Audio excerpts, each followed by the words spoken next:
No ATM cards, no nothing, but we still found a way to make money online. My house cost 70 million in Lekki when it was bought. The dollar was 145 at the time. So 70 million was $400,000. Now, if I had taken that 480 and bought Bitcoin that year, okay, let's even say we left it in dollars, right? So that would be 700 million naira. So when I tell people don't buy a house, I'm saying it because it is common sense. This guy that I know made 19 million, bought 2 houses, one for his parents, one for himself, bought cars, and within 1 year, that money was gone. And I'm talking year 2000. What? Until date, he's never made 90 million ever again. My grandfather would tell me when he was alive, he would be like, Mom, ego ni buka chemical. Ipatego dinfe and idebe ego dada. So basically what it means is that getting money is easy, but keeping the money you've gotten, that's the hard part.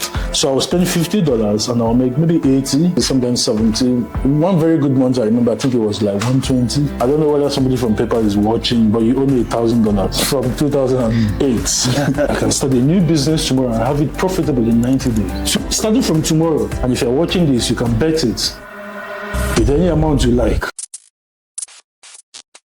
Welcome to SOS Podcast, Scholars of Success Podcast. Here we talk about the success, failure stories, anything concerning business and life, self-improvement. We're just trying to tell our stories and navigate some waters so that people can learn from it. You know, like Chinua Achebe said, the tale of the hunt will always glorify the hunters until our historians start to tell our stories. A lot of people argue that the richest man to ever exist on planet Earth is Mansa Musa, who was an African. But nobody talks about it. Everybody associates maybe Africa or black with lack, right? So we want to start telling our stories. We want to start documenting our history, success stories, business success, life success, and all so that people can learn from it. And more importantly, so that we can set an example for the next generation. So I am Golibe Ilechuku, and today I'm with the great Sir Ronald Nzimora. Man, like, this is the first episode, and for me, I wanted this to be very significant. And that's why I said, no, you have to be here today, because you have helped a lot of young people go from zero to something. Because that is the hardest part. People don't know that the hardest part is from zero to your first $1,000, $5,000 to your first success, breakthrough. Just like in rocket science, when a rocket leaves the surface of the earth, it spends so much fuel trying to leave the surface of the earth, so much fuel, but when it's already flying, it's easier to keep going. The fuel spent is very little. So I'm in the presence of greatness. Thank you. I appreciate you. Thank you for being here. Thank you for being here. Yep. I'm glad I'm here. When you asked me to come on, I knew I wasn't going to say no. So here we are. It's a pleasure. Yeah. The first thing is, I always wonder, how did it all start for you? How did you start the entrepreneurial journey? Because before you became a multimillionaire in dollars, which is definitely billions in naira, before you started different businesses, worked for different businesses too, where did it all start? When I get that question, I always like to start from being a student in university in Abia State, Federal University of Agriculture, which is also known as Michael Obara University of Agriculture, Monike in Abia State. I got into university that year. The previous year, my mom had died. So my dad lived abroad, so it was left to me to fend for my younger ones, my sister, my brothers. And for the first time, I started thinking about how to get money for myself without having to rely on a parent or an uncle or somebody, right? And I started thinking about stuff. I started thinking about what to do. So I remember being in Lagos and going back to school, and I was in a young Shagro bus. I remember those buses. Yeah, the long buses, not even the small ones now. The really long buses that are called the luxurious buses. There was nothing luxury about them, but I wonder why they gave them those names. So I was in the bus and I was sitting just behind. My seat was just behind this other guy that was in front, and he was reading a magazine, and I just waited patiently for him to be done because I needed something to distract me from, focusing on the long journey ahead. So when he bent his head to sleep or something, I just tapped him and I said, please, can I read your magazine? And he said, oh yeah, sure. And he gave it to me. And I held the magazine, and the magazine was called Success Digest. And I was like, Success Digest, wow. I didn't see that magazine ever before that day. And the title was kind of, because if somebody wanted success, it was me. And so I took the magazine, and I remember the exact edition. It was the September edition of the magazine for the year 2003, because this happened in September 2003. So it was the September edition of Success Digest 2003. And I started reading the magazine, and there were like stuff about business, articles about business, there were book reviews. And a couple of years before that, I had found this book. The book was called the Master Key to Riches. And then I flipped to the middle of the page, and there was this column called the WW column, and it was about the internet, how to make money online. And for the first time, I was like, wait a minute, you can make money online? And the reason why I asked myself that question was I knew how to use the internet by this time. In fact, I had been using the internet for 5 years by this time. Yeah, I started using the internet in 1998. It was kind of like, I'll call it being at the right place at the right time, because where we lived at the time, there was this gentleman who lived in the same close. He was in Festac. So we lived in the same close, or what we regard to as a street. Yeah. So he worked at Mobile, and he had this garage that he wasn't using. So he set up a cyber cafe in that garage, and he would let us, the young guys who lived in the close, to come in and use the computers for 1 hour for free every day. Wow. So that was actually where I opened my first email address in 1998. April 1998 to be precise. That was when he opened that. So I knew how to use the internet. And then again, my dad also had like a Turaya phone. Turaya? Yeah. So Turaya is a satellite phone. Okay. So it's mostly used by people in the military, people who go for like offshore jobs, like oil drilling jobs. So basically, where the regular phone networks don't cover, the Turaya phone covers it, because it connects via satellites. Yeah. So he had these days, and then the cyber cafe thing. So I was familiar with the internet. I was using emails. I knew how to visit websites, but I didn't know you could make any money with it until I had that magazine in my hands, and I was like, okay, maybe this is it. Maybe this is what I've been looking for, right? Connecting the dots. Yeah, because before then I had sent out. There was this guy he would advertise in Wednesday Guardian, and the title of his report was 500 businesses you can start for 500 naira, something like that at the time, and the book was 500 naira. So I bought it. I actually contributed money. I and a friend, we halved the money. So I brought 250, he brought 250. So we bought it. And then when the book arrived, and how we bought it was, we went to the post office and bought a postal order. Those things don't exist these days. So we bought a postal order. I mean, it sounds like donkey years, but that's like 21 years ago. So a long time. Yeah. So we bought when the report arrived. Inside the report, one of the ways was, how to fry a puff-puff. One was how to fry a akara. This is not what I'm going to do as a student. So I kept looking.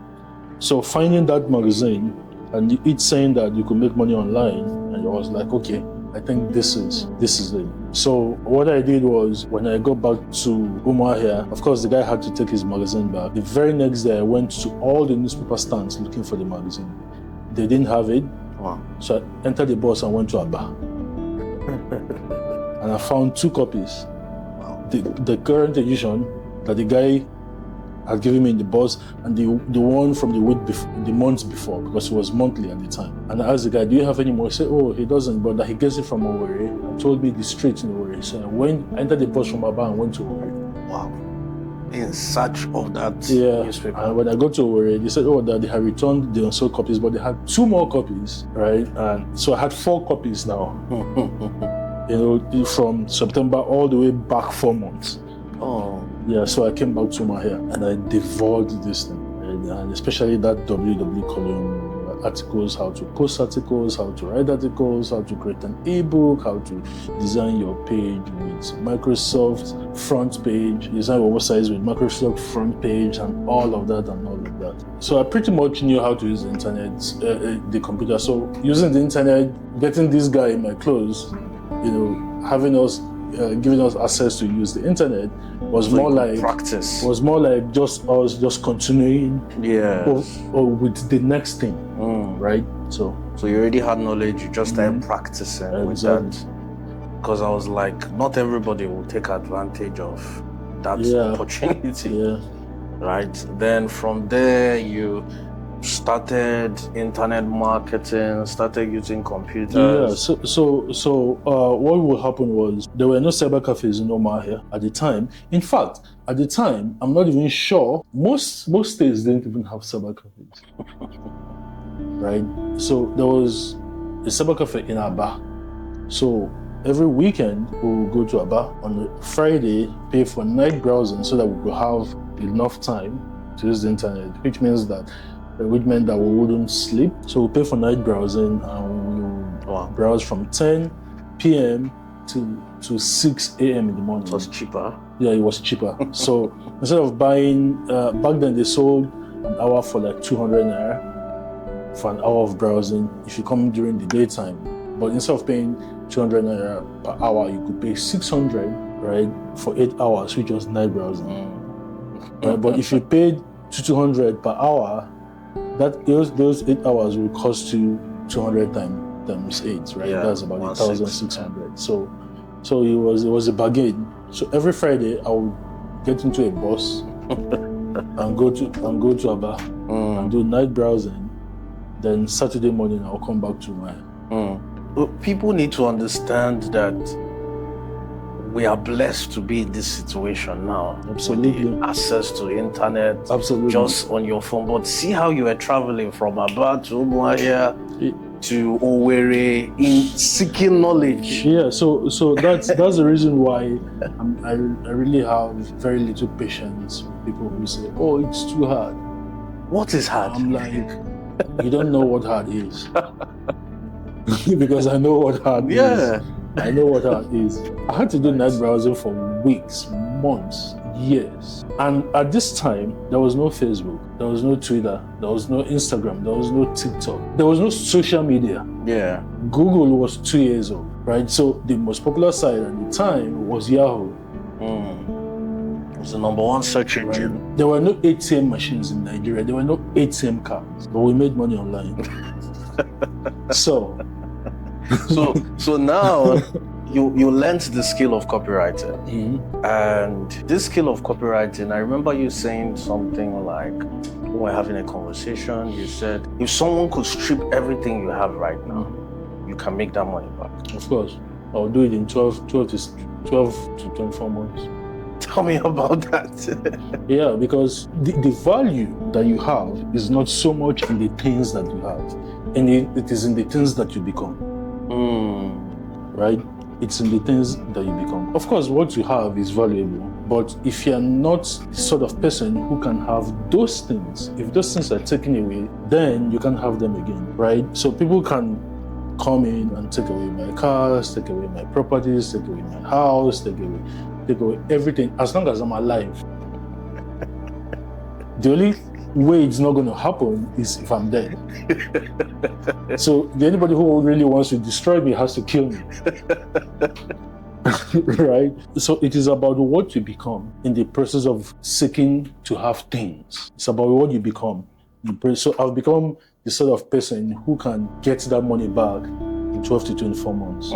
Because all of the greater value of who I am is in what I know, not in the things that I have. The skills you have acquired. Exactly. The skills, the experience. Because if I'm starting over again, of course, I'm not going to do it the way I did it in 2003, right? Yeah. So the experience, and the great thing about the experience is that it hardens you, right? So nothing feels like an issue, even though it's a big issue. For me, there's nothing that is so serious to me. It doesn't matter how serious it is, because I've probably weathered that storm many times.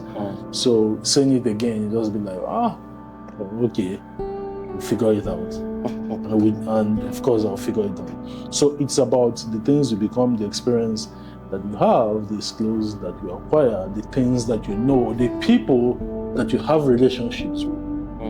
That is who you become. It's not in the things that you have, right? And that's why people who get things without becoming first, when they lose it, it's really hard for them to make a comeback. In fact, I'm going to use an example. Yahoo Boys, hypothetically, right? Nobody should hold me to this. But hypothetically, this guy that I know made 19 million, bought a house. In fact, bought 2 houses, one for his parents, one for himself, bought cars, and within 1 year, that money was gone. And I'm talking year 2000. What? 19 million in year 2000. Again, nobody should hold me to this. It's hypothetical, right? Yeah. So, but the money is gone until date. He's never made 19 million ever again. 21 years after. Yeah. Or more than 21 years after. 24 years after. Yeah. So, and everything is gone. Everything is gone. The houses, the phones, the cars, everything is gone today. So the most important thing is who you become in the process of going after the things that you want, right? Because people always think and say, I want a car, I want a nice apartment, right? I want to travel all around the world. I want. Yeah, it's fine to want those things, but to have those things, you have to become something. And to have those things stay, you have to become something. To get those things and have them stay, you have to become something. Exactly. So the becoming is a very important phase. Absolutely. You become, then you preserve. Yeah, because again, it is in the process of doing the things you need to do to have those things that you become, right? So someone who gets 19 million because he sent a scam bill, what has he learned? What processes has he gone through? Other than sending an email and being lucky enough to get a mark who believes his jargon, and I wonder why people believe those jargon. Have you read those mails? Lots of misspellings, lots of wrong grammar. How do people read these things and think? Because sometimes I'm like, you people are dumb if you're going to fall for something like this, right? So the person has to be lucky enough to find a mark who is dumb enough to believe that jargon and have them send him money. So now, if he gets the money, because he has not become the sort of person who can get that money and keep it, he loses it as fast as he gets it. Yeah. Right? So he has to keep trying to do the same thing to get more. Now, if he's lucky, he might probably get some more. But he's still not become anything. That's why when they start a business, the business fails. Haven't you wondered why? Yeah. Yeah. Because they don't know anything. They have not become anything. They're not entrepreneurs. They're scammers. They are not anything. They have not become anything of worthwhile value. Tell them to start a business, they can. They start it, they fritter it away. The only way they can keep that money is if they now sit down and say, okay, I need to become the sort of person who can keep this money. But that's probably going to be like finding a needle in a haystack. It's probably 1 out of 1,000 who will think like that. Very interesting. So in the part of becoming, you discovered copywriting. Yep. You started working for businesses abroad, individuals. How did they pay you? Okay, so because I'm actually going to start from how did I even pay for stuff. So there's this guy who will also advertise in Wednesday Guardian. So this guy will advertise in Wednesday Guardian and say, I sell VCC. So VCCs mean virtual credit cards. So I've sold these VCCs which you can use to make payments online. So he will sell it in lots of $50 or $100. So and then he'll put the phone number. So you call. So I called the number. I said, am I speaking to Patrick? I can't remember. I can't forget that name. He said, yeah, okay. I want to buy a VCC. I saw your ad in the. He said, oh yeah. How much? I said $50. He says it's 9,000. Of course, $50 these days is probably almost 80,000 if not more. Yeah. But he said it's 9,000. Man. Economy has taken a hit. Anyway, 9,000 plus 500 for processing. Okay, so 9,500. I'm going to email you an account number. Oh, why don't you just call the account number so I will take it down? So he called the account number, so I took it down because if he emailed it, I have to wait till Friday to go to Aba in order to find the email. Your mail, yeah. So took the account number, and then sent him 9,500 from my feeding money for school. And then the wait begins. So I would have to wait till Friday. Right? So Friday rolls around, I go to Aba, check my email, and then there's an email there from Patrick. Now, if you look at that email, you see that there's a history where the email is coming from. Yeah. Right? So he basically takes your money, pays somebody who pays another person, that supplies the card detail. So that person falls to this person falls to this person falls to Patrick falls to you. So it was more like a middleman. Yeah. Right? So many years later, I started thinking, what if a car hit one of them along that line and they died? Your money is basically gone. Yeah. Right? My point is, I didn't even know till date, I don't even know what this Patrick guy looks like. I don't even know whether he's alive. I don't even know. But I had enough faith, and again, this is an aside. So a lot of people want to be too sure about everything. But one thing that I've found is that if you're too analytical, you make a lot of mistakes. I mean, look at a lot of people who make money, you look at them and you're like, how is this person doing it? This person's dumb. This person doesn't know anything. But it's because he just simply takes something, believes in it enough to push. He doesn't sit down and over analyze it, right? Anyway, back to the story. So this is how this guy will send the cards. So we take the card and we now make a purchase. So the card comes with a name, whatever name that they used to register the card, because it wouldn't be your name, right? So, and then with an address and with the card details. So that's how we paid for stuff. That's how we ran ads. So I would take all of the things I was reading in Success Digest, because I started buying Success Digest every month after I discovered it. Yeah. And it was really, really hard. So what I would now do, because people were not buying it, the vendors didn't want to take them. So I told, business. So this guy in Owerri, who was a distributor for other vendors, so I told him, he told me that he doesn't want to bring this magazine in because people don't buy it. I said, I just need is one copy really. Every month. If you need me to pay double for it, I'll pay. Just one copy. So every month I would just travel to Owerri, right? I had another reason for traveling to Owerri, but that is story for another day. But I would go to Owerri every month and go to his office and get the copy and pay him, right? So I would take everything that I was learning in the magazine. Now I will go back to school and I will go to Aba for night browser, and then I would implement.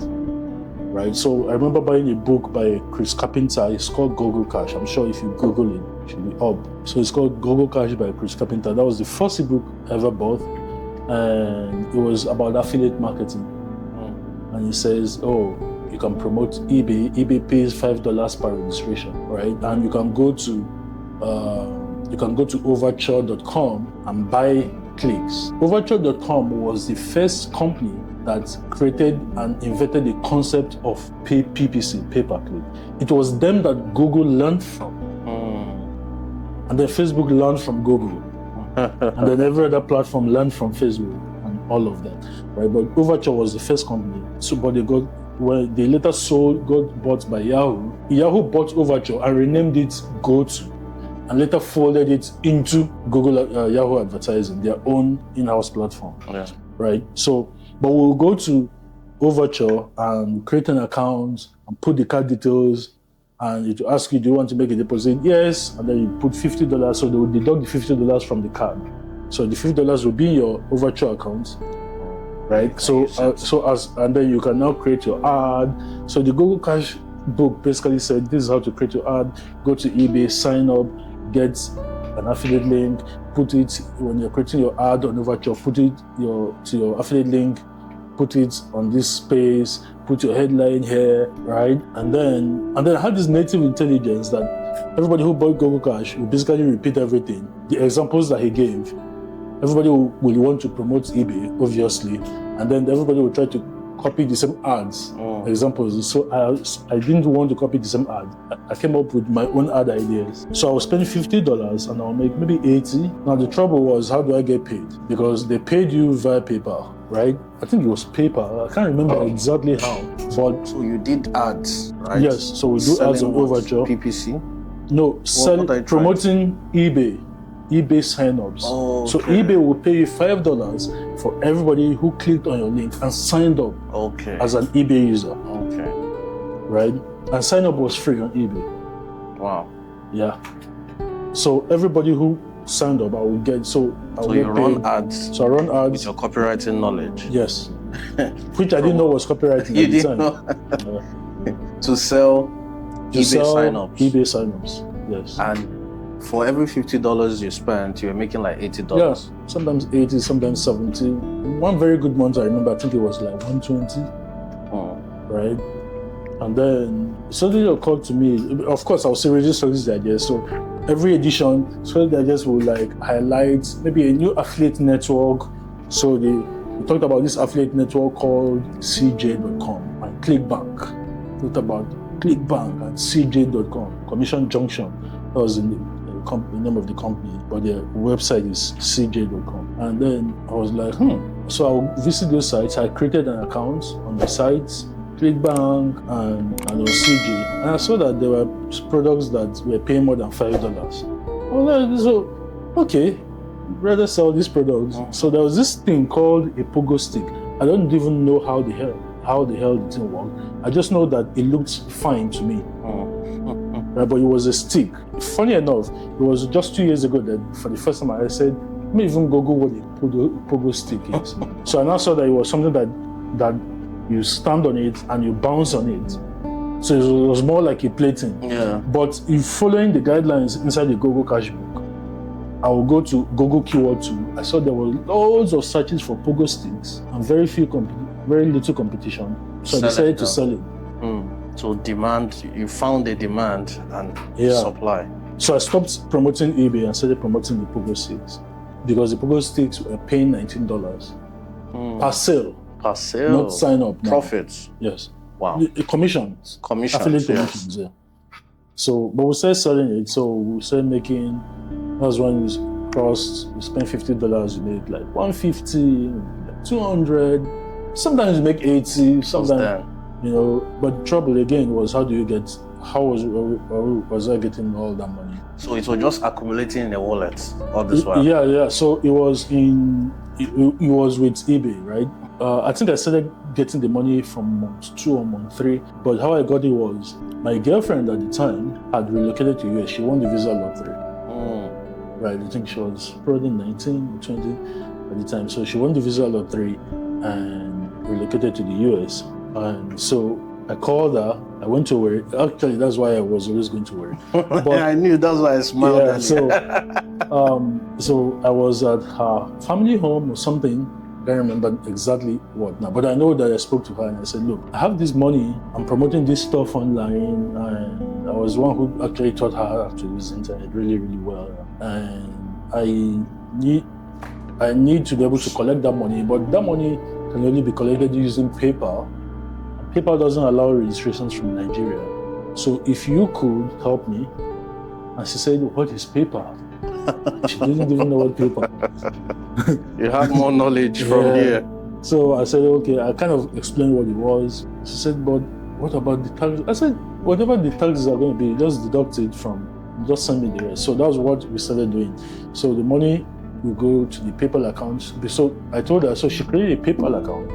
So I now put her PayPal account on the affiliate platform. So the money will go to her PayPal account. She will withdraw it and send it to me via Western Union.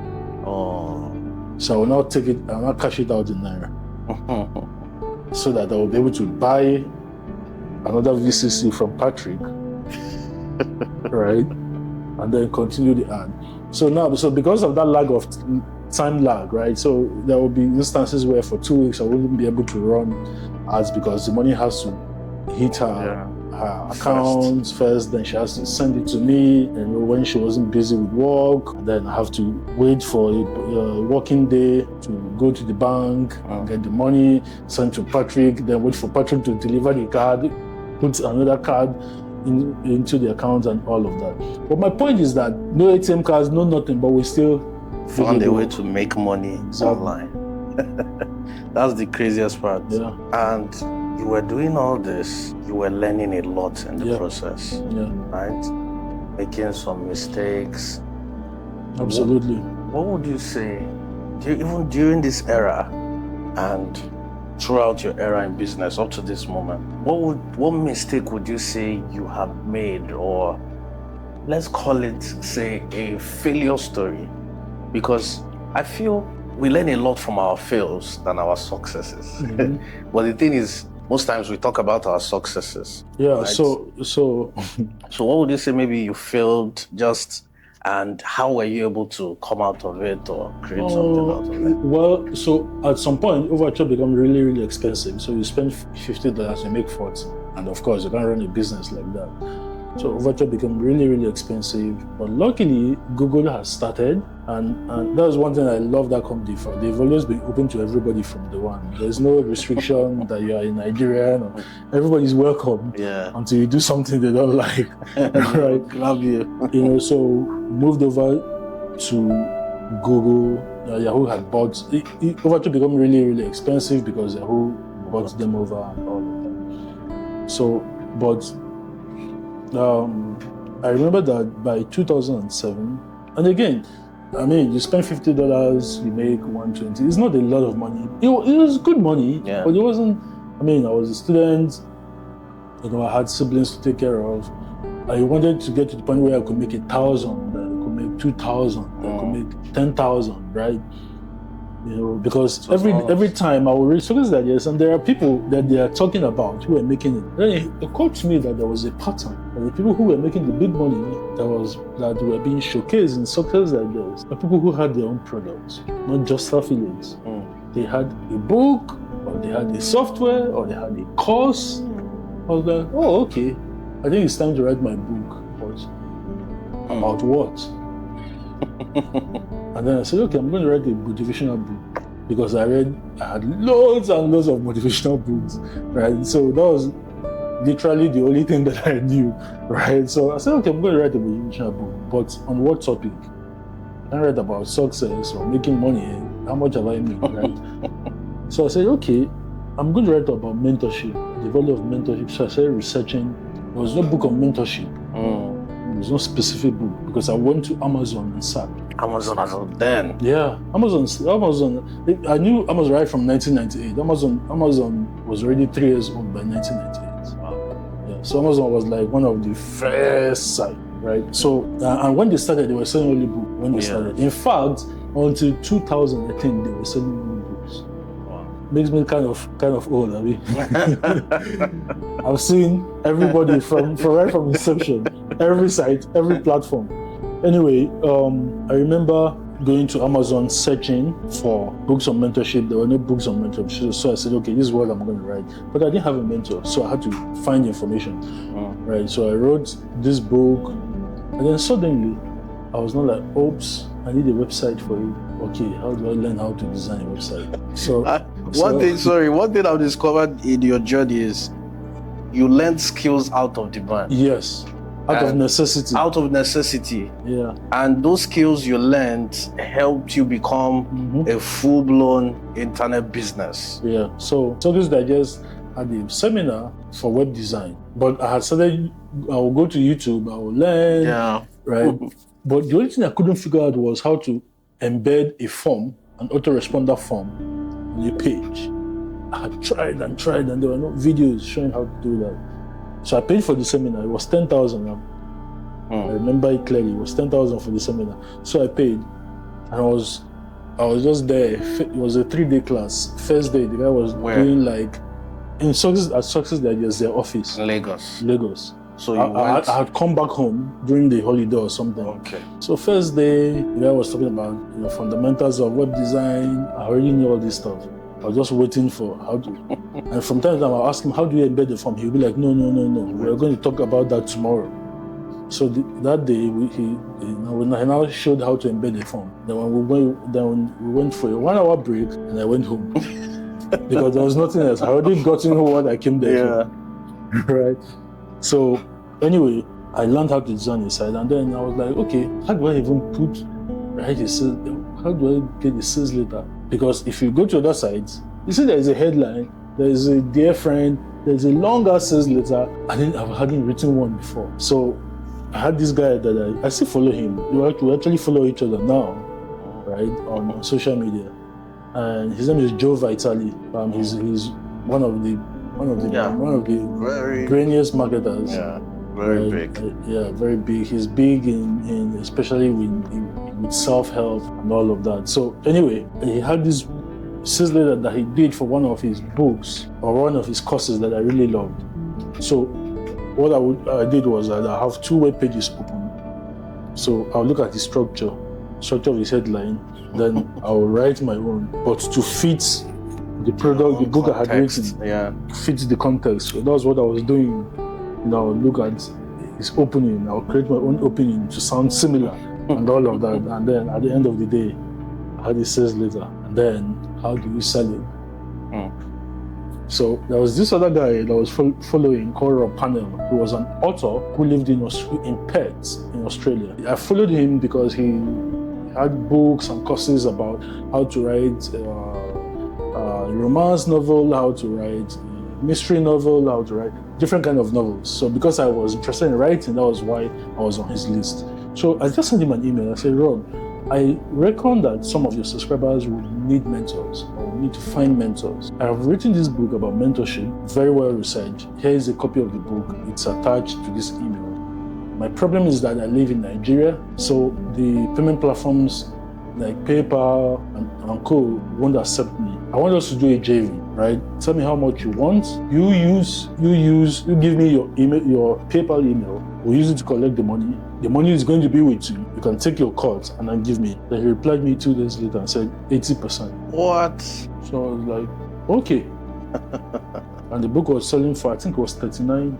The page is still on the World Wide Web, but I think it was $39 or $49. I can't remember now that I priced it for. He now told me that the reason why he's taking 80% is that he's going to promote it to his list. And I was like, oh yeah, fine. So he promoted it to his list. Then 2 weeks later, he said, I need your PayPal email. I need to send you money. Now, I was getting all the notifications for each sale, right?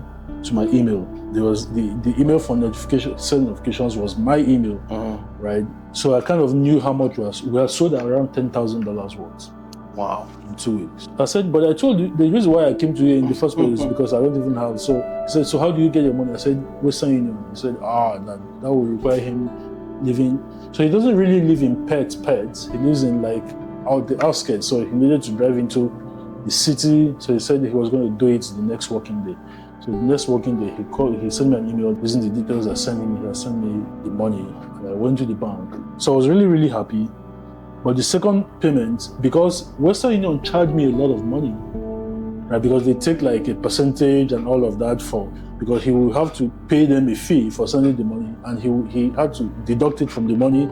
So, and I didn't like that. So I went online, created a paper, found an address in Niger Republic. Can you imagine? Found an address in Niger online because PayPal accepted Niger, and I used that address to open a PayPal account. So I now told him for the next payment, use this PayPal email address. So he used it, and he sent another $2,000 to that account. And there was this other guy, his name is Ken. We're still friends on Facebook till then. I don't know where he lived at the time, but he had this service where if you send him PayPal, he will give you Naira. And his rates were small, far, far cheaper than Western Union. Yeah. So I now sent him $1,000 from that money that I had in the PayPal account. He sent me the Naira. I was so happy, so happy. It was December, and December rocked. December 2007, it rocked, right? Then January, spent all of the money, rocking December, spent it like an idiot. Then 2008, January, logged into PayPal to withdraw, send Ken the other $1,000, and the account had been banned.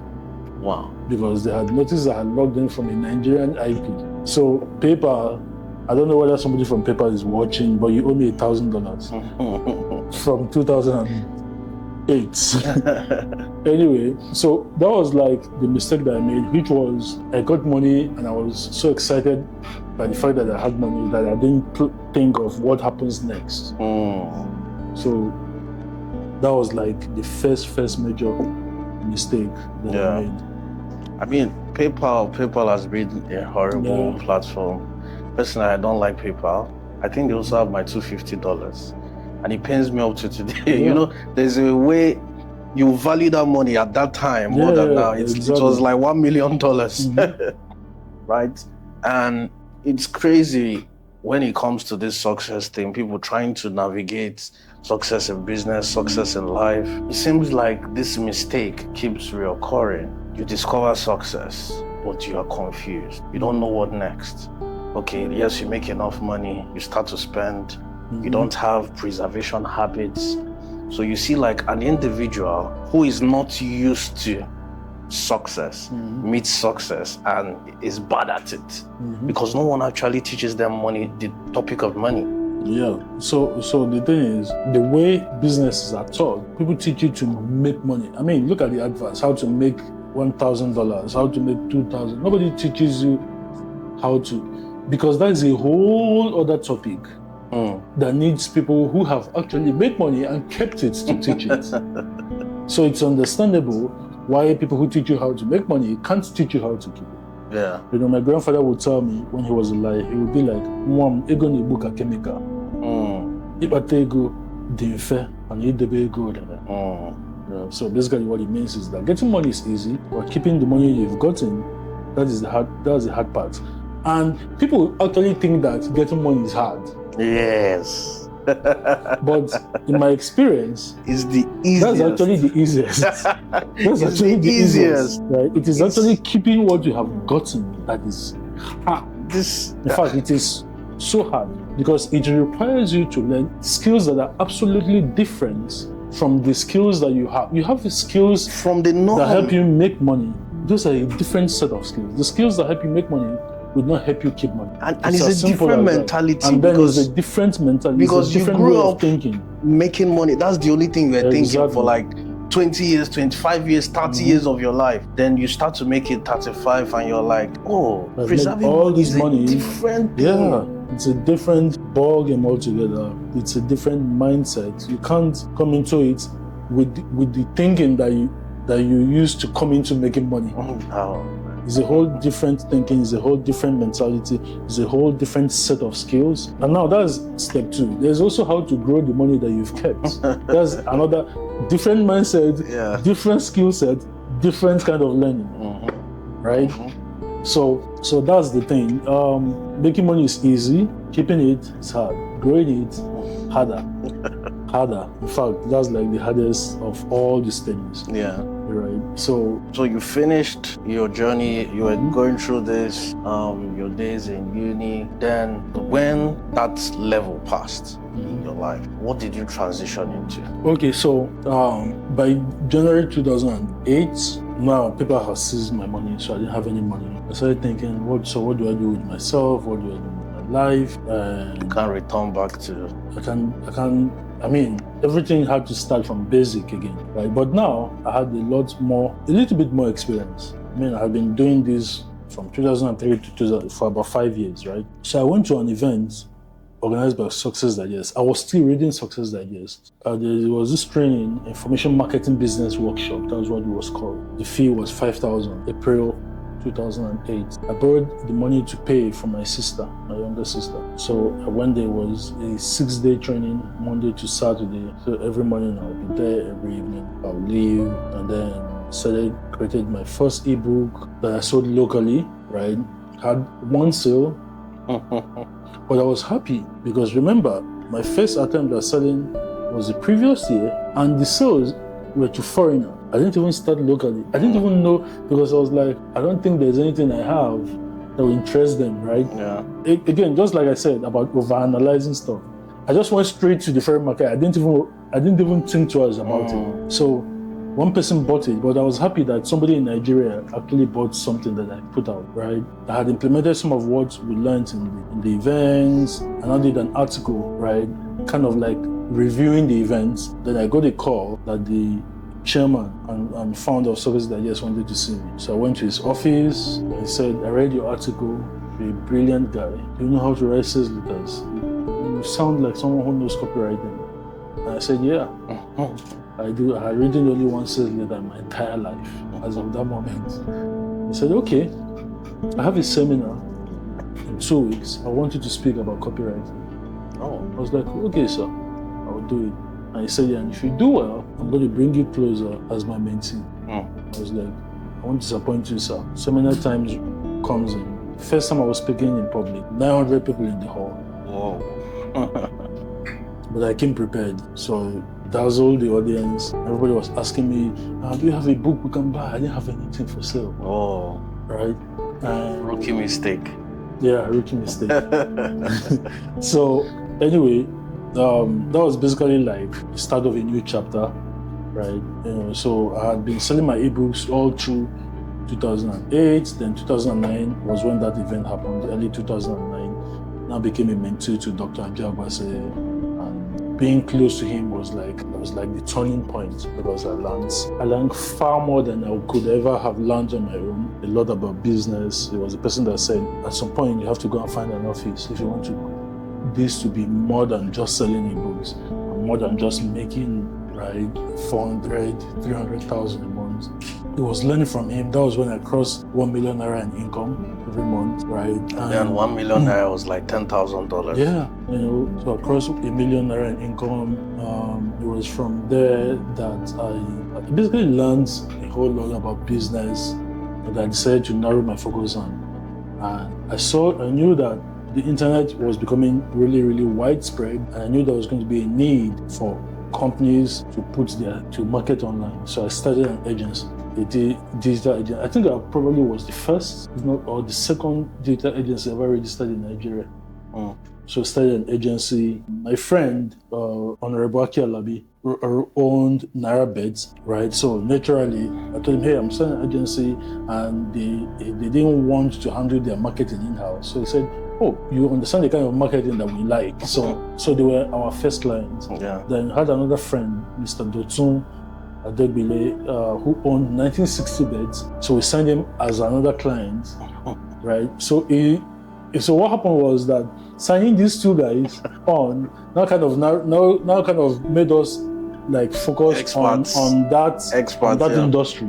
So we basically said, okay, you know what? We're just going to go for companies in this space, right? So basically that's what we did. We signed Bet Winner, we signed Ebony Bet, we signed Niger Bet, we signed a number of them. We made a boatload of them. Because betting business was booming like crazy. It was like crazy, right? Because respectable people could bet on something without exposing themselves. Right? But it was now digital. You don't have to go to the shop. You don't have to go to the shop.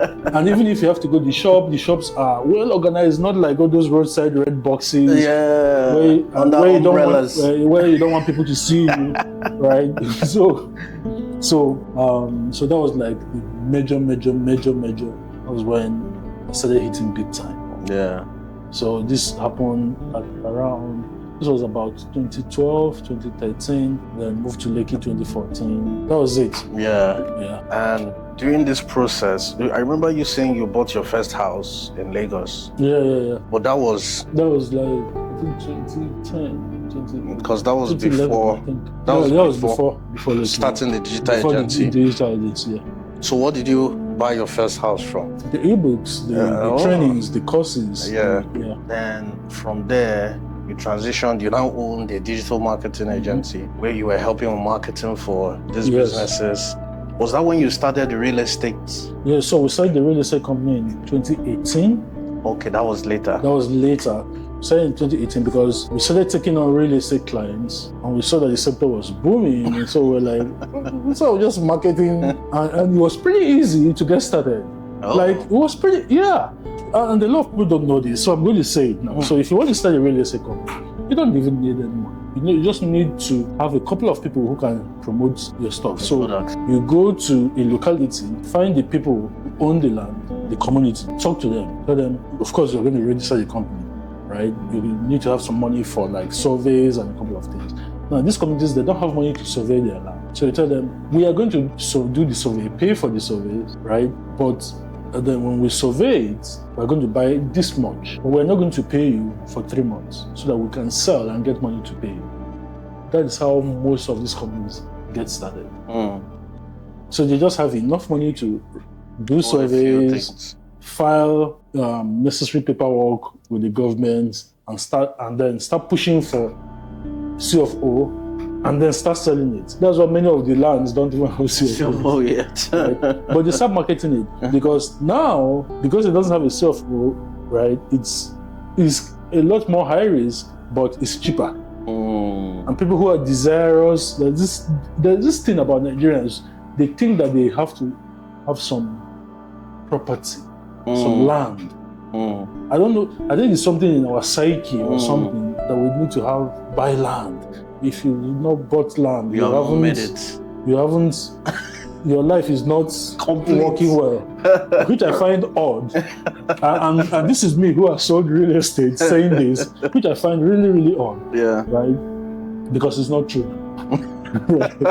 So you don't subscribe to, you need to own a home? No. You don't subscribe? Yeah. And this is coming from someone who owns a home. Right? You don't need to. You don't need to really.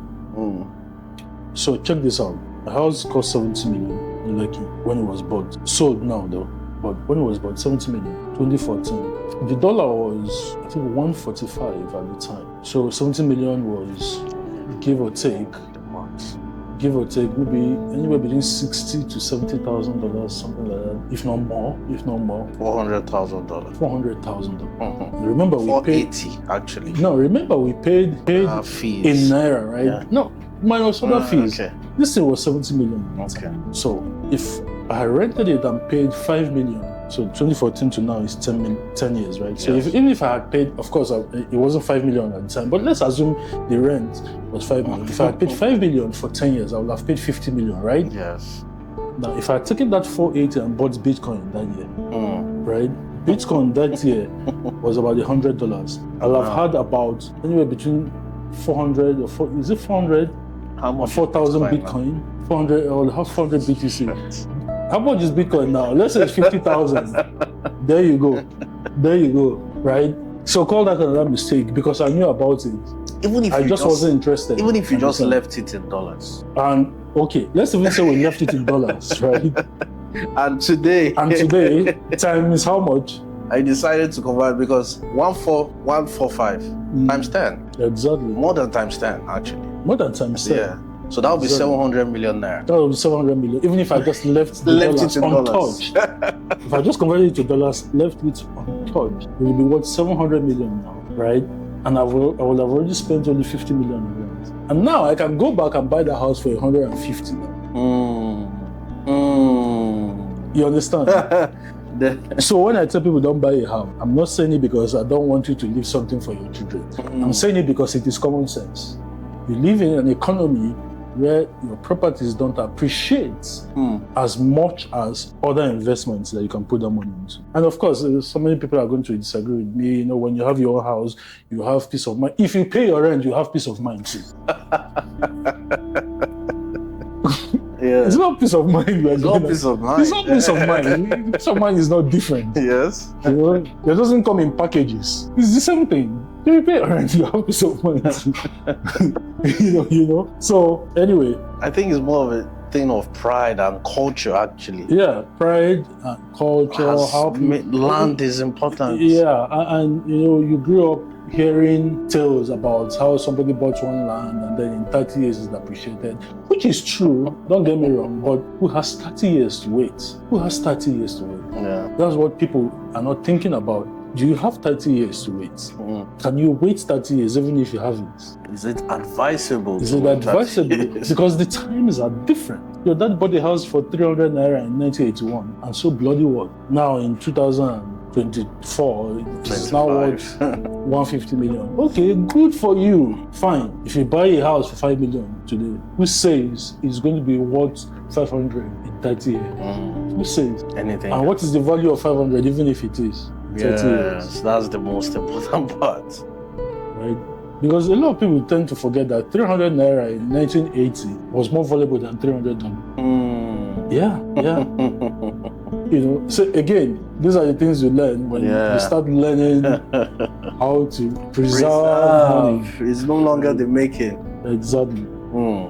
Because you have to divorce a lot of preconceptions and a lot of programming. It on learning. You have to unlearn a lot of things. Yeah. And don't get me wrong, I have a house. So if you have far too much money than you want to, you have anything to do with, by all means, please buy a house. Yeah. Right? But you can't have 70 million only and use that 70 million to go and buy a house. That is stupidity. Because I can assure you that if you know how to run adverts and you take that 70 million and use it to run it, you're going to return in 1 year. You're going to turn that 70 million to 500. And then you can buy you a 70 million.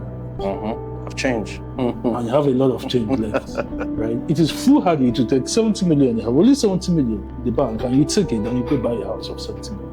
And now you're broke. Right? You have basically taken money that you should put into something and grow it. You've taken it and tied it down into an asset that will be hard to dispose of. Because I can assure you, not a lot of people are beating down the door to buy your house for 70 million. Because check this out. Now, the same place where I got this house for 70 million. Now, the buy a house there is about 120. Now, it's increased, right? Yeah. Now, what is the value of 120 million naira today in dollars?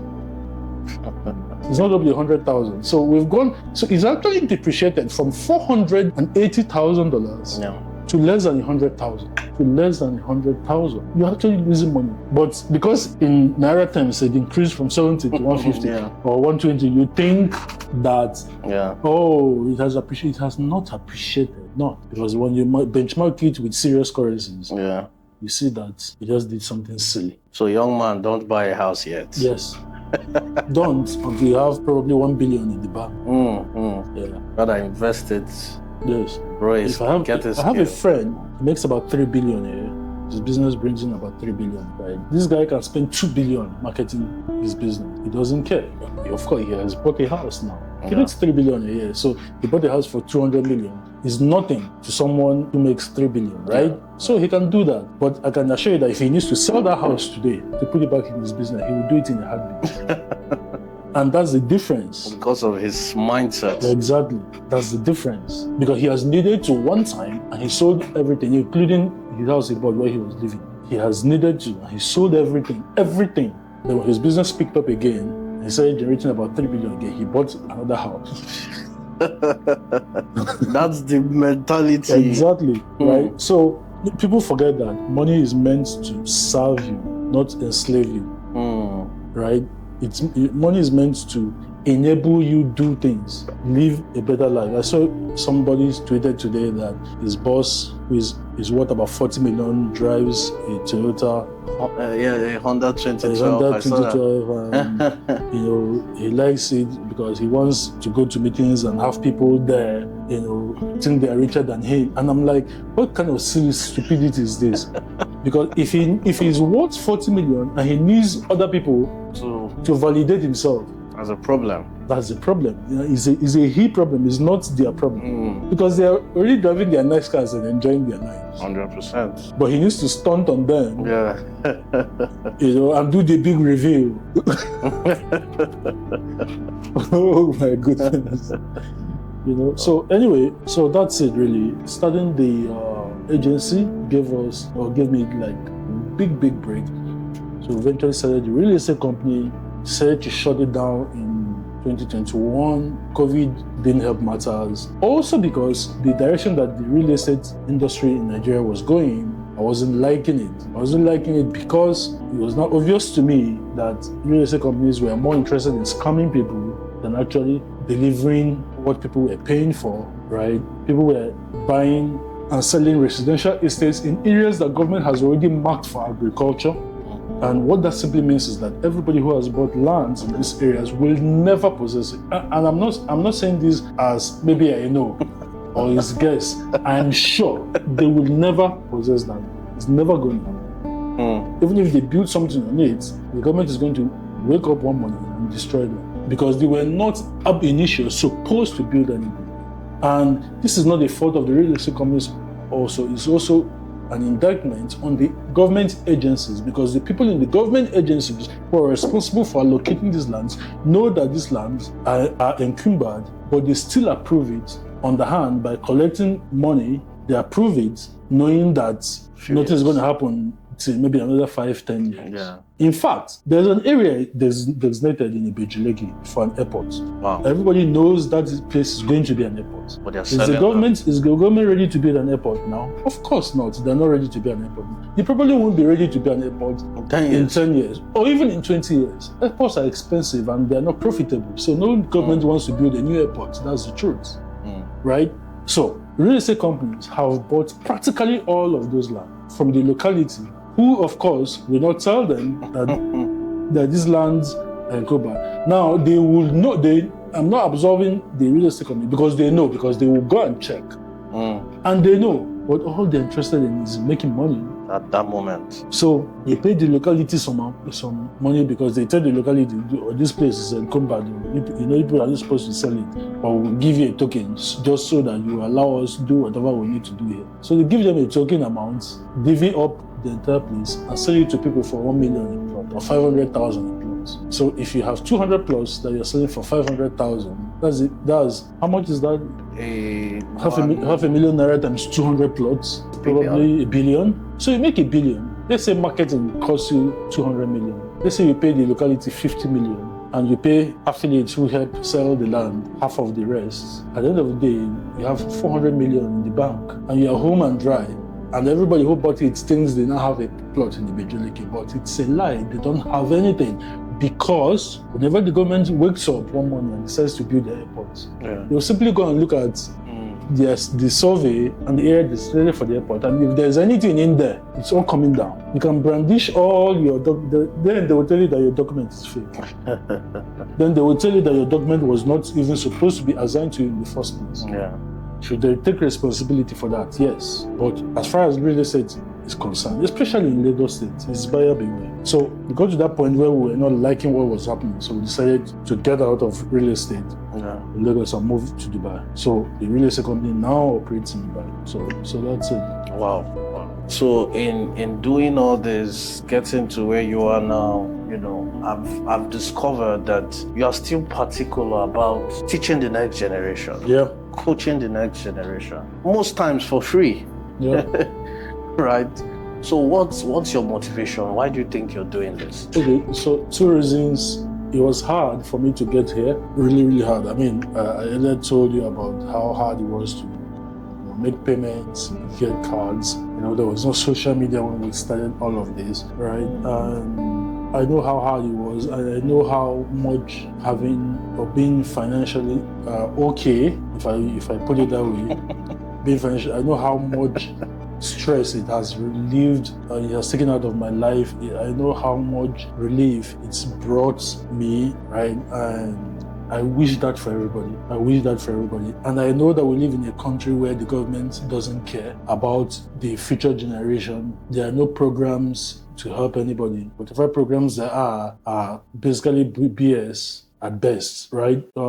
So it's my desire to have people get the kind of joys that I've gotten from being financially independent and having the skills to generate money at will, right? I want as many people as possible to be able to have that kind of, not just the skill, but to experience that level of freedom and being in their own lives. Right, so that's reason number 1. But reason number 2 is that I'm also kind of being compelled to do it because my mentor who taught me, Dr. Sonny Ojiagwase, he said, Ronald, as I have taught you, I want you to teach other people. And I hadn't done any teaching for years. And then we met up because he was sick for a long time. So he was living in the US so that he could be close to his doctors. But he came back to Nigeria in 2000, I think, 2000, early 2000, just before COVID. 2020. Sorry, 2020. Yeah. 2020. And we met, and he said, you should teach other people. You should teach other people. As I have taught you, he said, I've told you this before. You have to share your blessings with other people. You know, look at how your life has changed. I want you to help other people as much as you can. So I made him a promise, and I said, Daddy, I'm going to do it. So that's why I started teaching again from 2020, right? As soon as COVID started. So he died in 2022, and you know, so him dying and me doing this also kind of makes me feel like I'm fulfilling a promise that I made to him, because he was everything to me. He was like my second father, right? So teaching and helping people, even if I have to do it for free, is more like me fulfilling his wishes, right? Because he taught me for free, right? He helped change my life. So if I can do that for other people, many of them are as willing to learn, allow themselves to be taught. Because again, you know, people have to allow themselves to be taught, right? So as many of them as allow themselves to be taught, by all means, I want to be able to do the same thing for them. I see that you speak about him with so much love and admiration. Yeah. And I remember we went for his burial. Mm-hmm. Oh yeah, Yes. you were there. Yeah. Went for his burial Yeah. together. And it's crazy how, you know, there's so much love you have for him. Mm-hmm. It's also something that I really have and admire from you, an appreciation. Because you have been able to impact my life in amazing ways that I never actually imagined. So I'm sure that you're doing him proud wherever he is. Yeah. And there is this crazy online debate that if you have knowledge about something and you know something very well, and you're making money from it, why teach it and take money? And it has been a big thing going around recently, especially for the younger demographic. So what do you think about this? You have knowledge in a field, why teach it and take money? I'm going to start with saying that both sides of the argument are right and wrong. That's how I'm going to put it, but I'm going to explain. So I believe that the reason people say it is twofold. First is because they're ignorant. There is absolutely no law. There's absolutely nothing that stops you from teaching something that you know how to do very, very well and getting paid for it. Absolutely no reason why you shouldn't get paid for it, right? You should get paid for it, because what people are paying for is not the course or the ebook or I've been selling online for 21 years. If I put out a training and I ask you to pay me, you're not paying me for a course. You're paying me because I have been here and I've been at the cusp of every platform that you're using today, right from the start. Name the platform, Instagram, TikTok. I've been there, right? And over these years, I know what works, I know what doesn't work, I know what is a scam, I know what is not a scam. I can literally tell you, do this.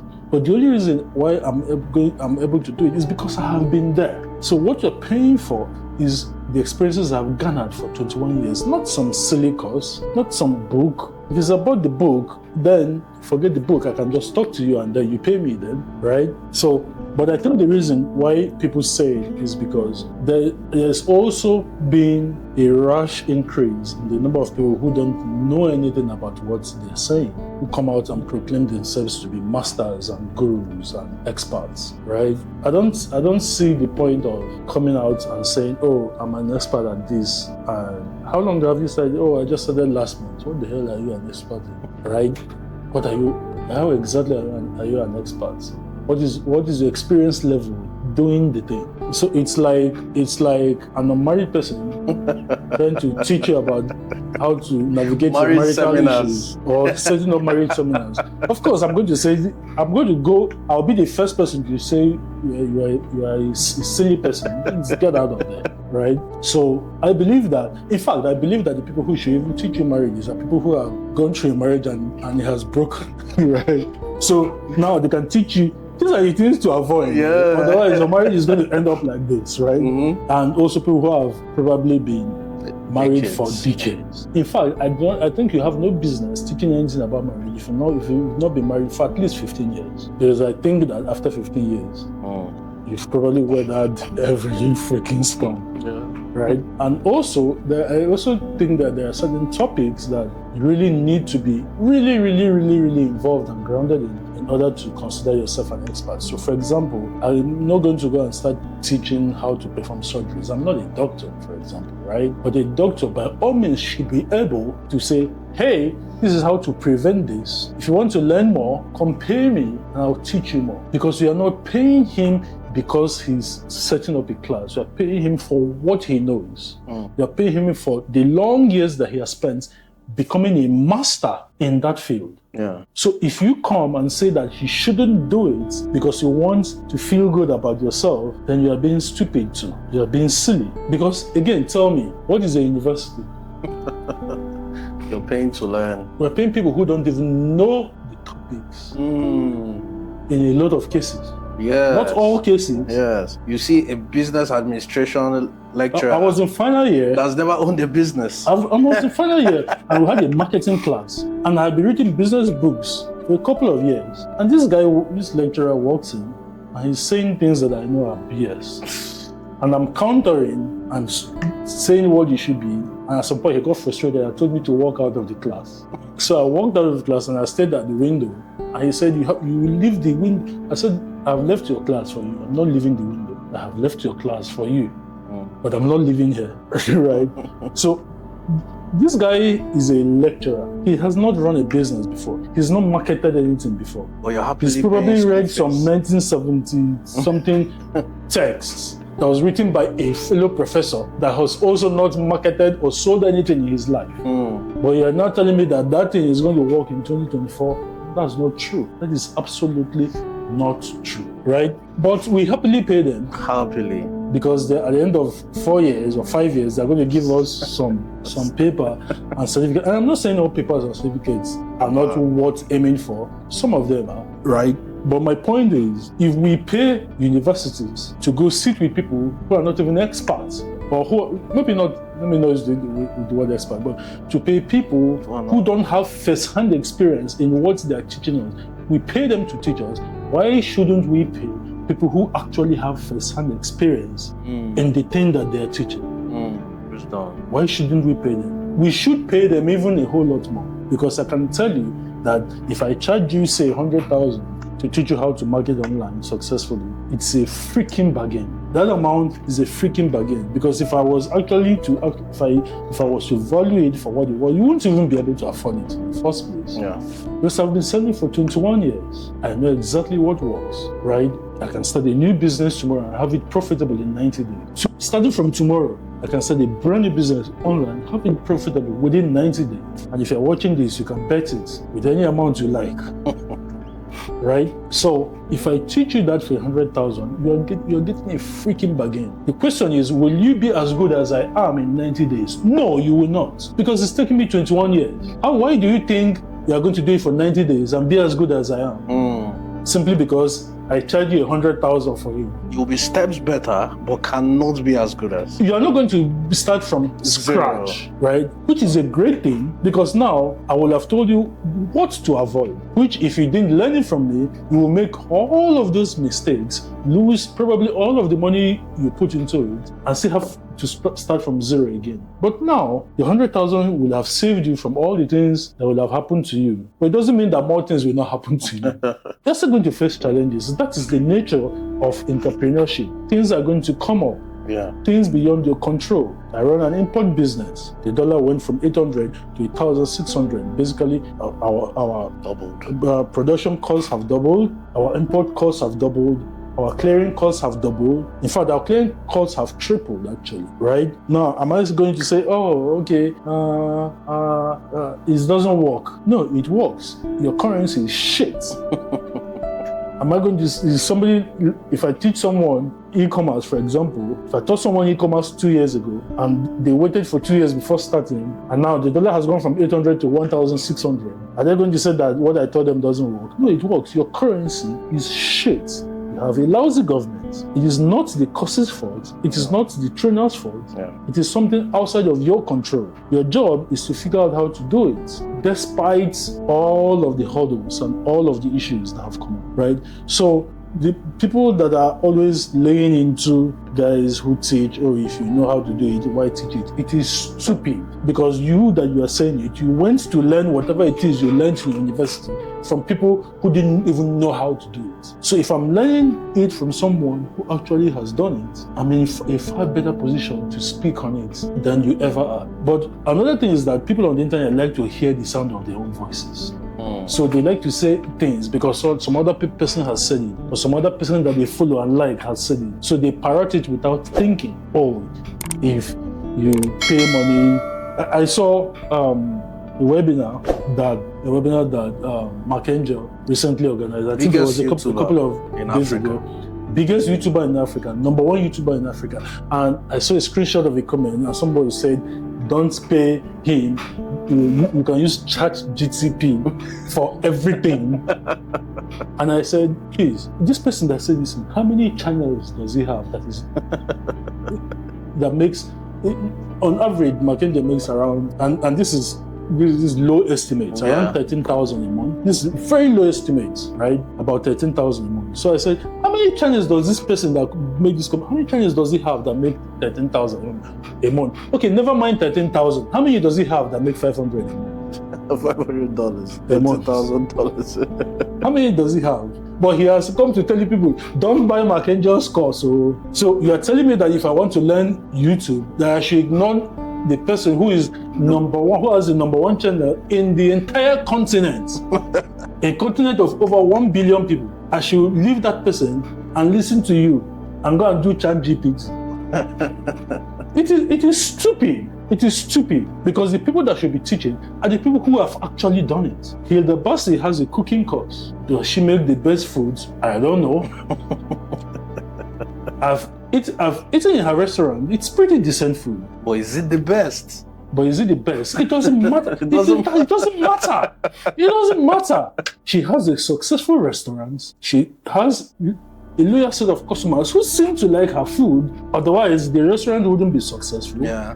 Which means that she cooks pretty decent food, right? Mm-hmm. So if she says she can teach you how to cook food and you want to learn, you had better listen to her, because not only have customers validated her, she has actually won a competition that says that she's had the longest run at cooking food for a certain number of hours, right? So if I really want to learn how to cook outside of my mother's food, she's a great person to learn from, right? Now, we can argue the semantics of, is our food the best food you've tasted? But it doesn't matter.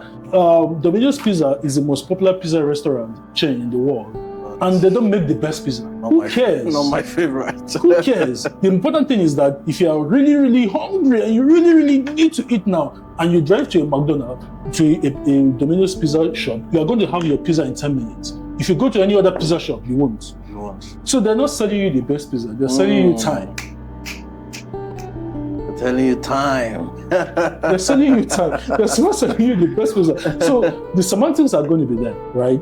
But the people who should be teaching are the people who are actually doing it, because they are the best people to learn from, because now they have experience. They have weathered storms that you haven't even begun to thought of. But please, by all means, don't pay anybody for the courses. Please use ChatGPT. Do it by yourself, and then you will know whether it was wise to simply pay someone versus doing it yourself. And I'm saying this because I'm someone who didn't have money to pay people, not because I wasn't willing to, but because when I started out, I didn't have a lot of money to pay, so I had to learn everything by myself, by going to YouTube and using article directories, and it is tough.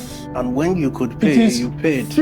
But the moment I could pay, like the web, I paid, and I saw the leaps each time that I paid. I saw the leaps in advancement each time that I paid.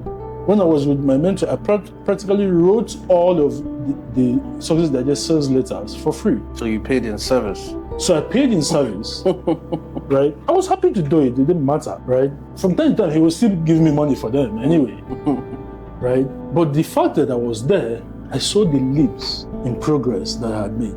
So it is disingenuous to tell people not to pay someone to teach them something, because if they have learned it and they are doing it, why would they teach it, and why would they charge money for it? Hello, if you're sick, we should also go and tell doctors, if you're sick, right, and you know how to do it, right, why don't you just treat me for free? Why charge me for it? Since you're doing something now godly. Yes. Something you know how to do it now. You know how to do it. So why would you? Why charge them for it? If we want drugs at the pharmacy, we can just tell them, but you know how to do this pharmacy work now. Why charge me for the drugs? The problem is that because people can't touch it or feel it, because a lot of the things that they kick against is digital, right? Yeah. They're digital based. They can't attach a real value to it, because they can't touch it or feel it or see it or smell it, right? If I was selling this phone, nobody would argue with me. The price or you understand? Nobody would have said, oh, it's a phone, right? But since you're so good in your knowledge of phones, why don't I have it for free? Nobody says that bullshit, because you instantly recognize that it is bullshit. But because, they see it as something ephemeral, they think it doesn't have any value. Yeah. It also tracks back to the fact that we are Africans especially, and I say this without mincing words, Africans don't like knowledge. Africans hate knowledge. They prefer entertainment. They prefer entertainment. In fact, around the world, everybody prefers entertainment, but more so in Africa.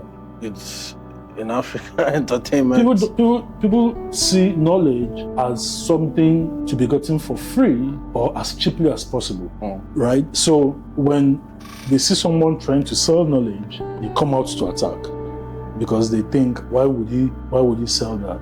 Reminds me of this silly quote. If you want to hide something from a black man, put it in a book. Put it in a book. Such an annoying quote. Probably came from a racist, but then, hey, there's an element of truth in it. That's why it is. Because our people don't want to learn. Our governments don't want people to learn. Wisdom. Yeah, because if you learn, you have enlightenment. You have enlightenment, you ask questions. If you ask questions, them. Exactly. Right? So all of it is cultural also. It's not just an issue of people, it's also cultural. Part of it is cultural. Part of it is not knowing how to think things through before saying it. Part of it is people just parroting what their favorite social media person is saying. I remember the year I said on Twitter that 50 million is not a lot of money. And people were like, how can you say 50 million is not a lot of money? And somebody said, how much do you have? And I put a screenshot of my account that had 140 million.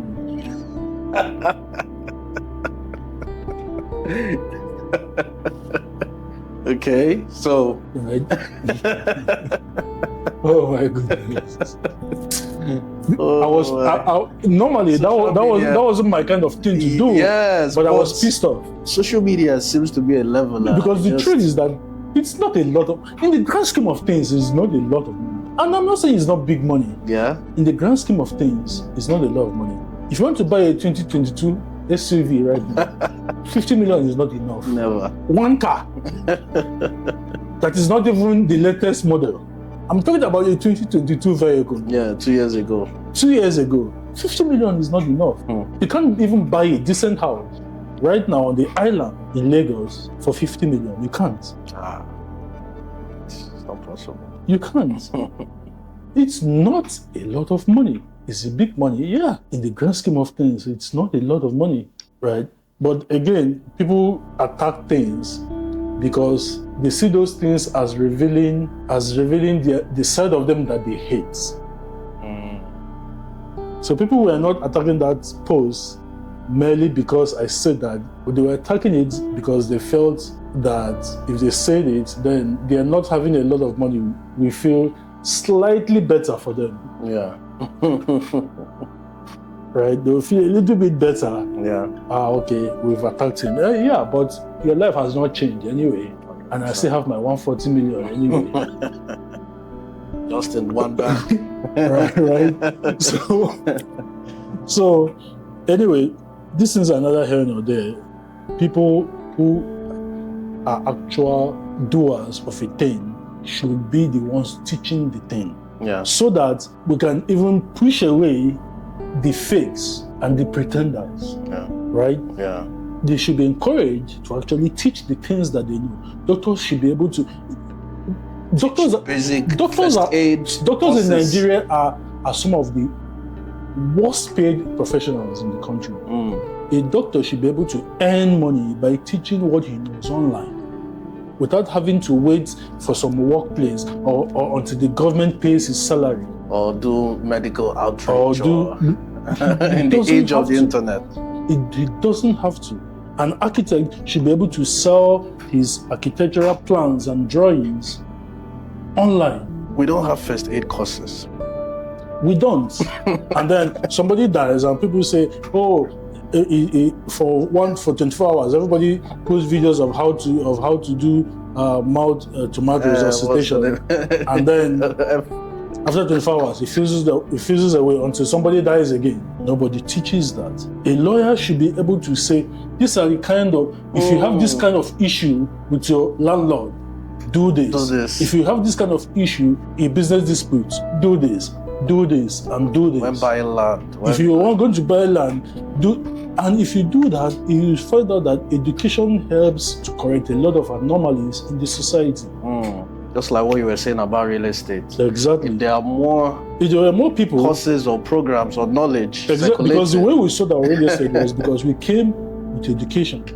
Because we had sold, consulted for a lot of companies in the space, we knew what was going on. So when we started with education, right? We had a landing page that said 10 places you should not buy land in Bijileki.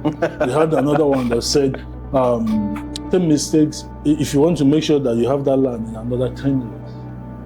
Do these 7 things. And that's a strategy of marketing. Yes. Because if you can sell the information, people will now ask you for the land. So that's what people... now... You have positioned yourself as an expert, us. yes, for the knowledge you shared. And we said, and if you've already made this mistake, but sorry, that money is gone. But this is how to make sure it doesn't happen again. So because you have shared knowledge, they trust you. To sell the actual thing. Yes. So 10 places you shouldn't buy land. If you're interested in buying land, you can reach out to us. Now, this is the knowledge base, this is the cost, this is the knowledge base part going out, then you can do this. That's what most people don't understand. That is a way of positioning yourself as an expert too for the service-based part. Absolutely. So that's a very interesting, and I'm happy that you touched it. I mean, who else should touch on it, if not the Godfather of digital marketing in Africa? And something very interesting that you touched, Twitter, social media. Why did you decide to build on Twitter, on X? Why did you decide to share knowledge? Because I think about it from time to time. Most people who are knowledgeable, who are skilled, they decided not to. In fact, their mind never gets there. So why did you decide to build? Because I've seen that the next 5 to 10 years, personal brands will be important. Look at Elon Musk, look at Tony Elumelu snapping pictures, posting on Instagram. He's not joking with it. There is a reason he's building online. So why did you start a long time ago? You didn't just catch this trend like 2 years ago. So why? Yeah, so I kind of have a knack, I call it a gift, for spotting things earlier. Now, taking advantage of them is a whole other thing. Yeah. Right? Actually going ahead to actually involve myself. I remember, sorry to interrupt, I remember you said something about TikTok. That TikTok will go, and I decided to join TikTok now, over 100,000 followers. And guess what? I said that, and you never I created a TikTok account and I never posted. But I tend to figure out where things are going, probably because I've been around for a long time, so I can see the patterns a lot clearer early enough. So, but I decided to build on X because X was like the hardest, even till now, is the hardest place to build an audience. True. There are a lot more discerning people on X. Intellectually discerning people on X, and you have to do a whole lot more to get them to listen to you and consider you worth following. Right? TikTok is probably the easiest place to build. Yeah, just right. but Again, also because the algorithm helps it and used to.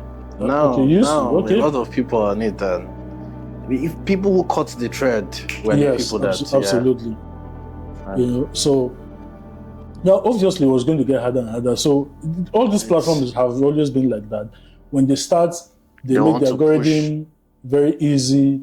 They make it easy for people to come on. Then when those people have brought in the critical mass, right? They basically temper down everything, and it becomes a lot harder, right? But I still believe that anybody can build on any platform at any time. It really doesn't matter.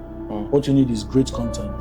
Yeah. When I say content, I don't just mean rehearsing what 1,000 other people have done.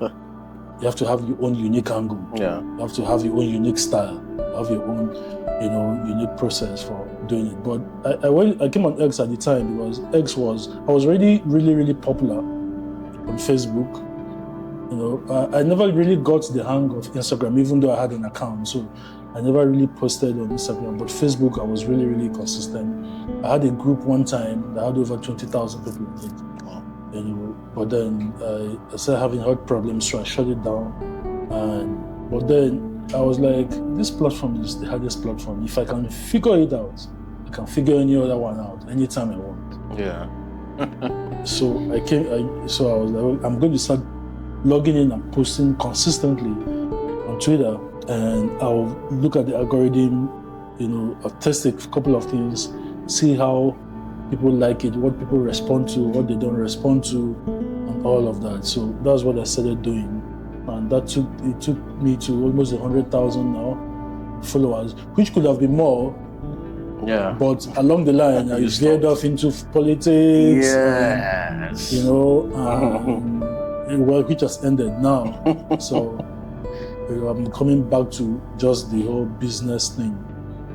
So I believe that anybody that can build on X can build any other place 10 times far easier. Because X is a really tough place to build an audience. People can spot your BS. Yeah. From a mile away. Yeah.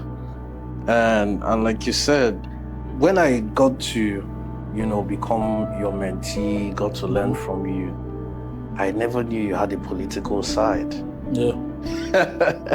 And the elections came in, P2B became a sensation, and you were like, why did you decide? Because I'm sure it must have cost you some jobs, cost you some friendships, relationships, powerful relationships.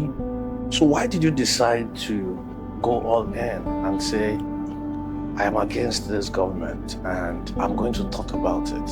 Yeah, because everybody already knows what the government was at the time. Everybody knew, discerning people knew what the trajectory was. We went from having the best economy in Africa to having the worst economy in Africa in under 8 years, right? For P2B, it was an easy choice. He was the governor of my state, and I live in my state now. And I frequent, when I wasn't living there, on a day-to-day basis, I will always visit.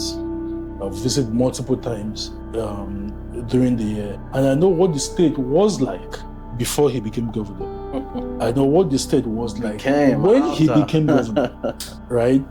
One example, going from my hometown to Oka, the state capital, before P2B would take you 3 hours. Wow. Because you had to go through Onitsha, sit down the traffic, and then go through Okozu, and go through Enugu Expressway, and before you get there. When he became governor, there's a road that has been neglected since the 80s. He constructed that road. Going from my village to Oka now became a 45-minute journey. Whoa. 45 minutes from 3 hours. So my mom had died. My mom was a teacher in the employ of the state. So when she died, her gratuities were supposed to be paid and all of that. We had done the application and it was stagnant for years. She died in 2000. P2B became governor in 2006. I think 2006, 2007, sort of. 3 months after he became governor, the gratuities were paid. 6 months after. Wow. 6 months after. Something that was held for 4 years, 5 years. Exactly, right? 6 months after it was paid. Right? I don't want to make this lengthy, but there are plenty of instances. And when you now juxtapose his candidacy with the people he was contesting against, that we already knew the antecedents, it was an easy choice to make. It wasn't about him being from a tribe or being, that wasn't, it didn't even occur to me that he was. The only time I was conscious of it was when the opposition pointed out, the reason why you guys are supporting is because he's from here. I'm like, yeah, he's from here, but what the hell are you talking about? That's not the reason why. That's not the reason why, right? You know, this guy came in, and if you know Anambra State, under Mbajunuju, Mbajunuju is from my local government. Oh. Right? So, the way Nigerians do their politics is that you should support him, right? You should support him. Of course. We didn't support him. He contested in another party, and we still voted against him. We voted for Peter. Anyway, when Mbajunuju was governor, for an entire calendar year, secondary schools were shut down. For what? Because he wouldn't pay teachers. He said that parents should go and put their children in private schools. An entire calendar year, I kid you not. By the time he left as governor, the enrollment rate for young boys was less than 5% for secondary school. That's horrible. Horrible doesn't even begin to describe it. In 8 years of being governor, Peter B took that state from last to first in education. Last to first. Number 36 to number 1. Right? Okay, maybe not necessarily number 36, because there are states like Yobe. But remove those really worst off states. Yeah. Anambra was dead last. He took it to number 1. And you see all the people that were in school, in secondary school then, they were saying, we're supporting this guy because this is what he did when we were in school. Yeah. My point is that the choice was obvious for people who were discerning. For the other people who are not discerning, well, they're enjoying it now. I don't know. I guess they're enjoying it now.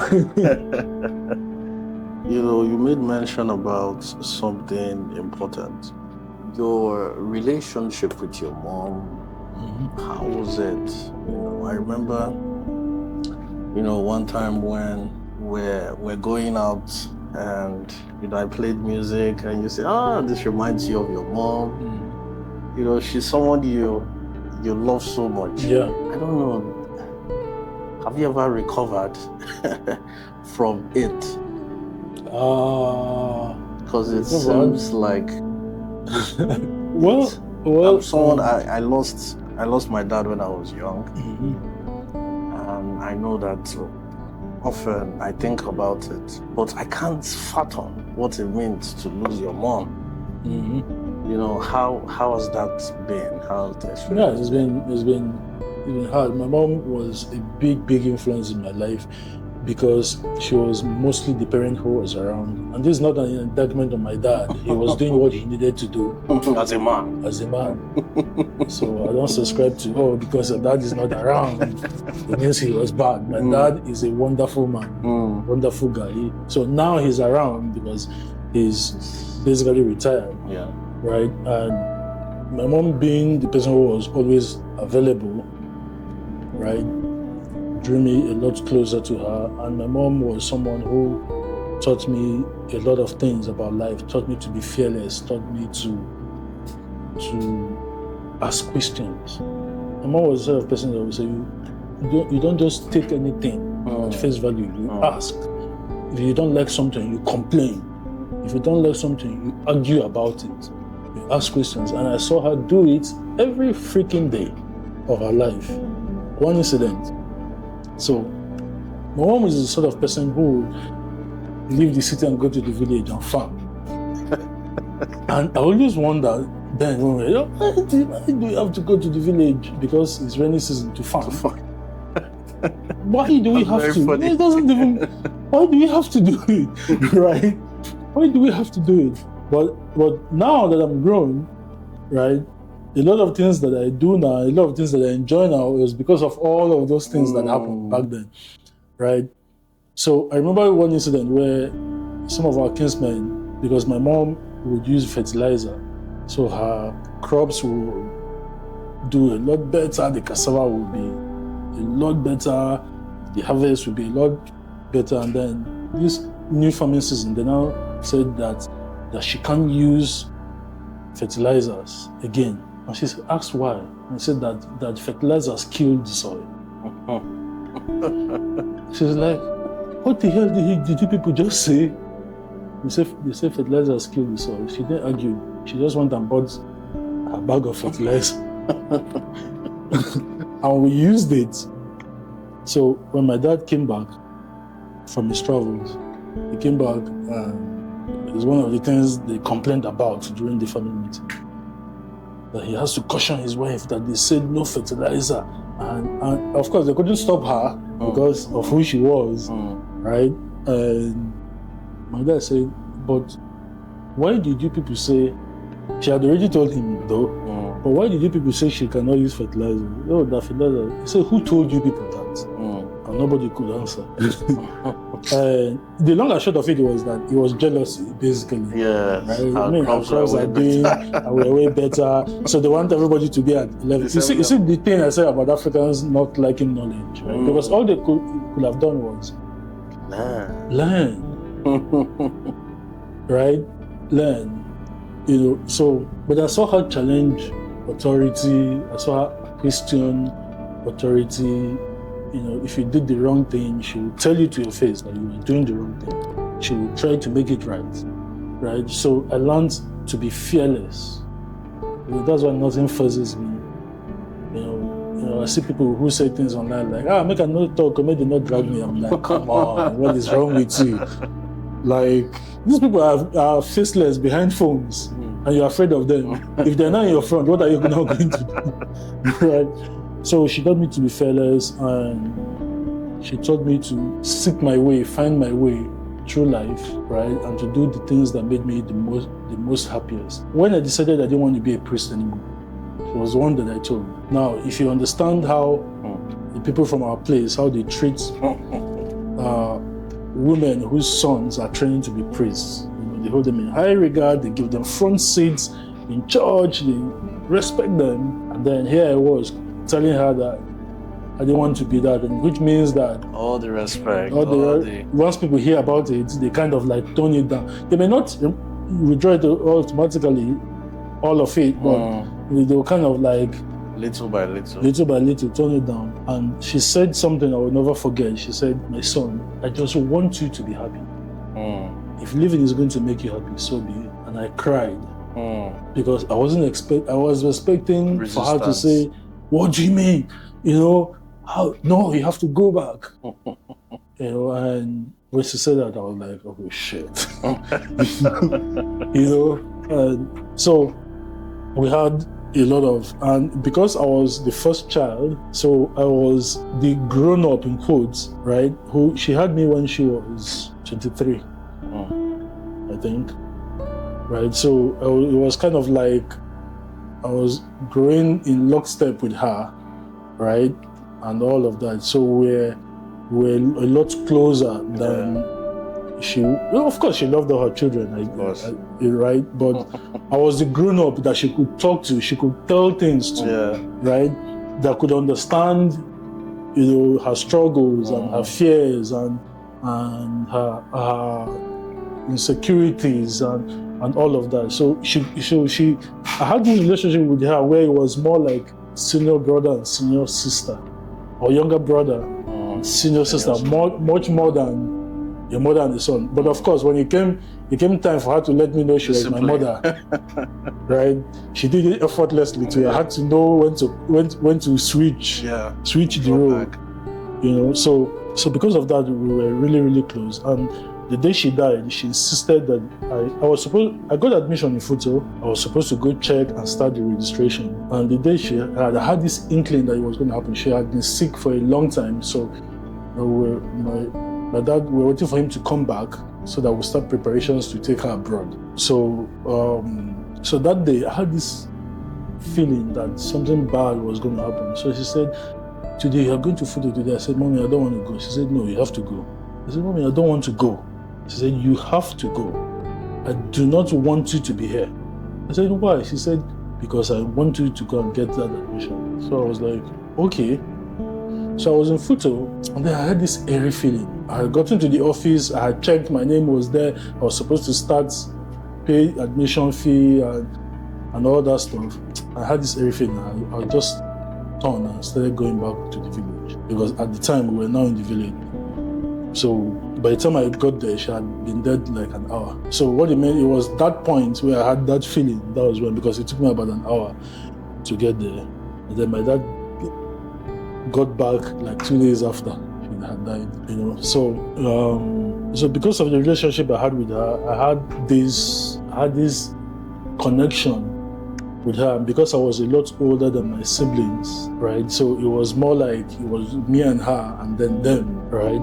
So we had that bond, and that's why it's been hard to it's been how many years now? It's been almost 24 years now. Yeah, 2000. Wow. Almost 24 years now, and it's like it happened last year. Right? It's like it happened last year. So, but it's gotten a lot easier. It's gotten a lot easier over time. For the first 5 years, it was horrible. For the first 3 years, I wore black.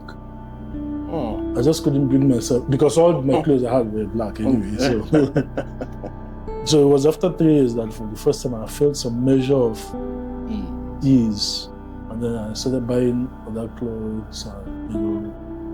And then it did something that when I was in school, because I was wearing black, people thought I was a cultist. So everybody avoided me, including cultists. Oh my God. So which helps actually. So nobody was even coming to me with some stupid questions and statements and all of that. You know, and also because I was very, very reserved when I was in school, more or less because of I didn't even want anybody coming close, so I kept more or less kept to myself. So it created this aura of mystery and you know, uncertainty about this guy. I don't know what this guy is about, so just leave him alone. Yeah. You know, so it's gotten easier. Also got a lot easier when I had my daughter. You know, so my daughter is like a carbon copy of my mom. I don't know how such things happen. Yeah, there's way in the world. Yeah, because my sister was looking at her a couple of weeks ago, because my sister came in. She lives abroad with her family, but she came. They visited Nigeria, but they've left anyway. So she was like, she turned to me and she was like, "Why does she look so much like mommy?" And I was very laughing. I was like, I don't know. I guess that was what I wanted, to be honest. I wanted to have a girl child first. So, and I said, if she looks like her, it's going to be a bonus, and it happened. So I'm happy that it was. So when I had her, so seeing her kind of eased a lot of the pain too. So yeah. That's amazing. So right now you're working on some projects. Yeah. We're building a manufacturing outfit. We're building a factory that will make health and food supplements. We're building that in the southeast. So why outside Lagos?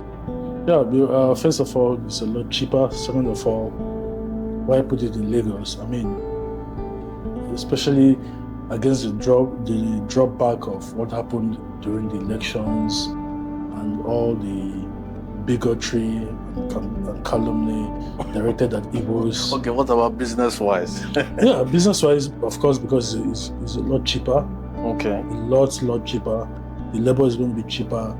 The inputs, especially the fixed inputs like land, are going to be far cheaper over there than in Lagos, right? And you see developments coming there? Yeah, of course, by all means. And the development is what people put there that bring the development. So doing that is also me contributing to help develop. I never thought about it that way. Develop my the area that I come from. Development is you. Yeah, it's people going there that brings in the development. Lagos is developed because people came here. It is what it is. And people came here because this is where the seat of the colonial administration was. That's the reason why people, if it was in Calabar, everybody would have gone to Calabar. 100%. You understand? So it's my way of contributing and also taking advantage of the fact that labor is going to be cheaper, the inputs are going to be cheaper, like this. And also because the said charity begins at home, so we start from home. And plus the simple fact that it's something that can be built anywhere. I don't have to, it doesn't have to, it's not location dependent, right? It's not location dependent. So we're building for exports, actually. We're not even building for local consumption. We're building to export outside of the country. All the products that we manufacture, we're going to be selling in the UK, the US, Europe, all over Africa. So that's like the biggest thing we have now. We still have our regular import business going on, but once we have the factory done, we are going to switch. So the only other thing that I do is just like the teaching thing, right? That I do some coaching, right? But that's more like CSR, corporate social responsibility. So it just means like giving back, right? So that's why I do the teaching. So sometimes I charge for it, sometimes I don't charge for it. The few times that I charge for it because at that point I'm like, okay, they should pay something this time, right? But I also try to not charge so much that it is out of reach, right? But mostly free, most of the time, free. So I have that.